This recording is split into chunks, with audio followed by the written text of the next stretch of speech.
Hello, I'm Cat, and I play a lot of survival Minecraft, so that is generally the perspective that I approach the game from when I make my videos on it. And the 1.16 Nether update, as we already know, has over 100 features inside of it. I made a separate video about that, but there's over 100 brand new features, which of course is going to change the survival game in so many ways that you've probably thought about, but so many ways you probably haven't thought about. And to give you a good example of that, this is a block of netherite, arguably one of Minecraft's hardest to obtain, right? What do you think is rarer, the block of netherite or the gilded blackstone? Well, as you probably worked out from the fact that I asked a counterintuitive question, the answer is in fact counterintuitive because netherite is much more common in your Minecraft world. You'll find many more million blocks of netherites, or rather the individual ancient debris, that you can turn into netherite, then you will find gilded blackstone. And that sounds super wild, and it's kind of like the, pumpkins are rarer than diamond things. It really just comes down to one simple fact: netherite is found very rarely, but it is found uniformly throughout the nether.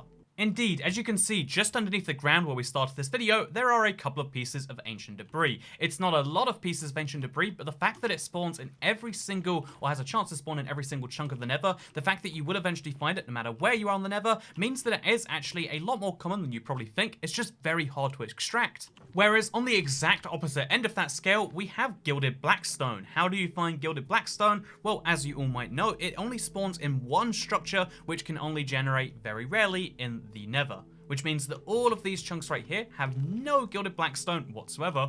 Because if you don't have yourself a piglin bastion, also known as the bastion remnants, you do not have any gilded blackstone. And even if you do have yourself a bastion remnants, finding gilded blackstone is actually surprisingly hard. It can't be crafted here anywhere. Instead, what you have to do is you have to try and find it in the rare locations. You can try and hope that it spawns in some of your chests, although again, this is a one-time occurrence. You either find gilded blackstone or you don't, but either way, you can't repeatedly loot them. All you have to do is you have to look around and down across the place. Or what you can do instead is you can look around the entire place and try and pray you find some gilded blackstone. Again, it's one of those blocks where, because you never think you want it, because its actual use in Minecraft is pretty ridiculous. In case you're curious as to what that use is, when you mine a block of gilded blackstone, you have a 10% chance of the gilded blackstone turning into gold nuggets, just like this. You get between 2 and 5 gold nuggets, so not even an entire ingot, and basically, yeah, you have a 10% chance, so it's not a very good source of gold. And even if you were guaranteed to get it every single time, which by the way you're not, again, 90% of the time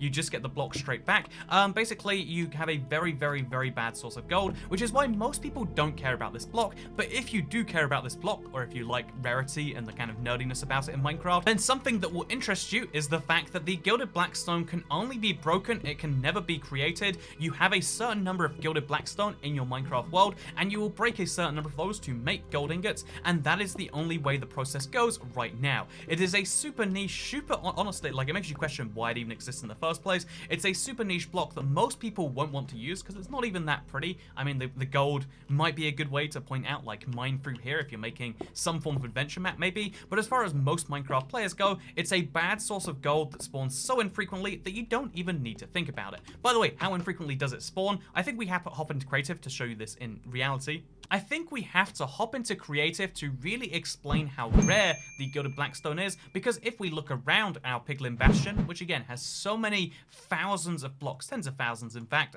most of which are blackstone bricks, basalt and blackstone itself, if we look around there, you'll find how one in every few hundred is going to be one of these gilded blackstone. There's one over here, there's one over there, there's one over here probably somewhere. No, there's not. You can really see how few there really is at any given level in this thing. You might walk away from an entire bastion that you destroy inside and out with a few dozen pieces of gilded blackstone, and that's about it. You might be, rebuffed with a couple more inside the chests, but gilded blackstone is the secret rare item inside the Nether update.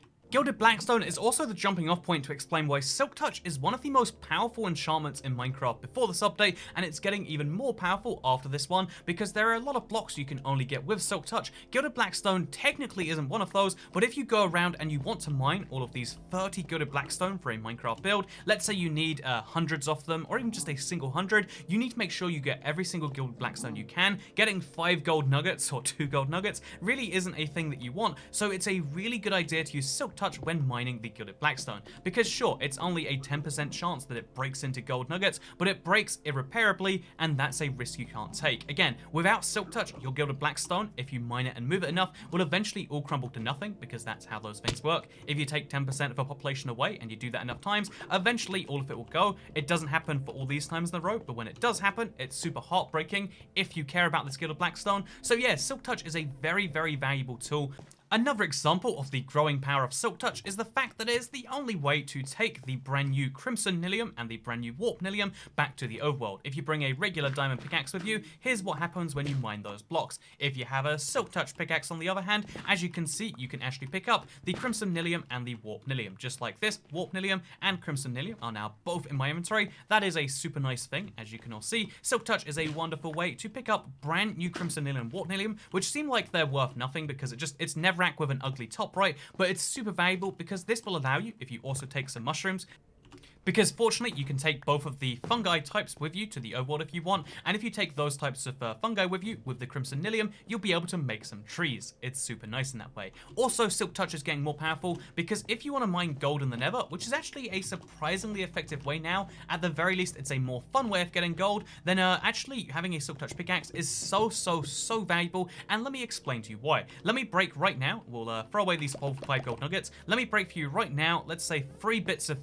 gold using a regular pickaxe. As you can see, I'm going to end up with something like 11 gold nuggets. So that is 1 and 2/9 of a gold ingot. But if we silk touch and we take the gold ore block itself, not only do we have a full physical block that we can take back with us to the overworld. In fact, let's break another one for each. Let's have 4 gold nugget blocks for that, and let's in fact, we'll have 4 of each, so now we got 16 gold nuggets and we got 4 nether gold ore. So obviously it seems like a weird thing, like are we going to fortune it up or what? No, what we're going to do is we're going to take a furnace, which we have here already. We're going to throw our nether gold ore into that furnace, and as you're going to see, every nether gold ore, instead of turning into 4 gold nuggets on average, as we got from that very small sample size, but less than a full gold ingot per, you can get a full gold ingot for every nether gold ore that you smelt. By bringing a silk touch pickaxe to the nether, you can more than double your haul of gold, which is super valuable because mining in the Nether is already kind of effective when you're just getting the gold nuggets, I would argue, but when you get gold ingots for every single gold ore block that you mine,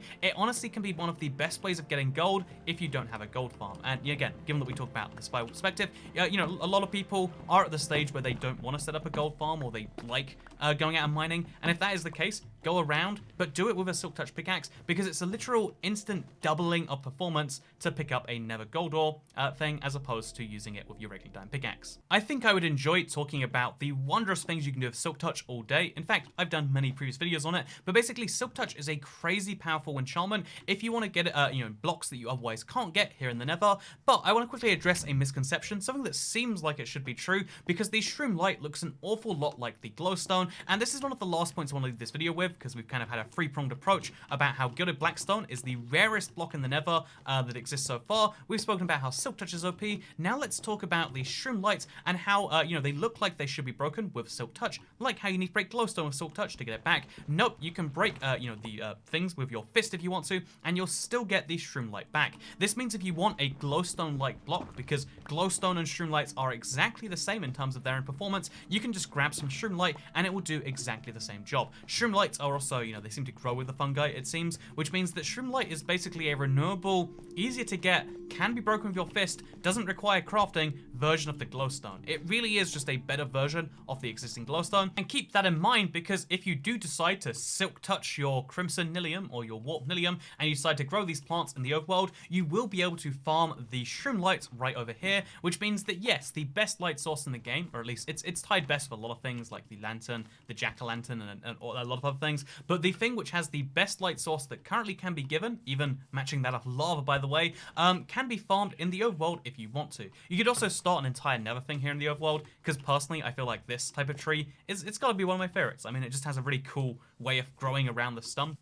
And when you grow a lot of them together, it has a really great effect. But yeah, that's just where I wanted to take today's video. Mention a few of the unexpected survival changes in this update, that a lot of blocks that had been rare before this update will become much less rare. You know, Netherwart blocks, even though they weren't necessarily rare because you could farm Netherwart, no longer do you have to farm Netherwart. You can just farm, you know, Shroomlights and you'll get Netherwart along the side. Or you could do the other way around. You could farm Netherwart and get Shroomlights along the side and get wood that you need for a lot of other things. So wood becomes a significantly easier thing to come by if you want to, you know, like use it as a furnace fuel. Netherwart blocks become significantly less rare. Shroomlight blocks become significantly less rare. And although Netherite is incredibly rare, and we could talk about, you know, the joys of Netherite all day, and again, we have in other videos, because on this channel we talk about the survival implications of Minecraft updates and stuff. But basically, the most interesting thing to me is the fact that gilded blackstone is the real rare shiner in this update, and you're never really going to want to use it besides, again, literally just indicating here is something different about an area, because when you place it next to some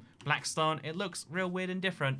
But yeah, it's a very, very bizarre, it looks kind of like it's cracked, but with like gold cracks. It's a very bizarre block. It's a very bizarre way they've added it to the game. If I was actually one for betting, because we could leave it here at the information, but my speculation at the end is that having a block like this that is so rare, that is, you know, only disintegrates, so it's non-renewable in the worst way, that even if you're trying to just move it around, you're eventually going to break it. Having a block like this makes next to no sense, in my opinion. I really do think that they have plans for this in the future, because no one was excited for it when it first came out. No one is excited and can even make buildings out of it if they want to. So this block either exists exclusively for creative players, or, you know, like it exists as like a weird totem of how this works, or way more likely than either of those things, I think it's going to be something that has a much bigger use in future updates. And that's what I hope is happening here, because otherwise we just have a block that slowly breaks. We had 6 blocks, now we have 3, and it's only going to dwindle. So yeah, the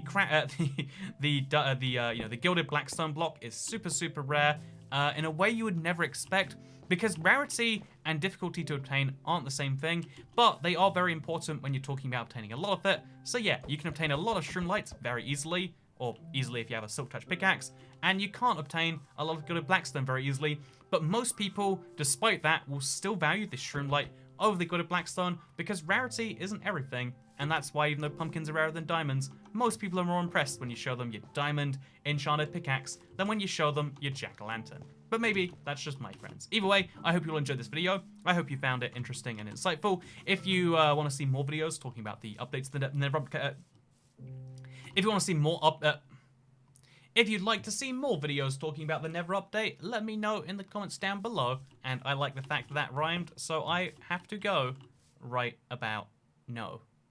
Okay, thank you for watching. Consider subscribing if you want to see some more survival videos, because I'll see you all next time. Goodbye.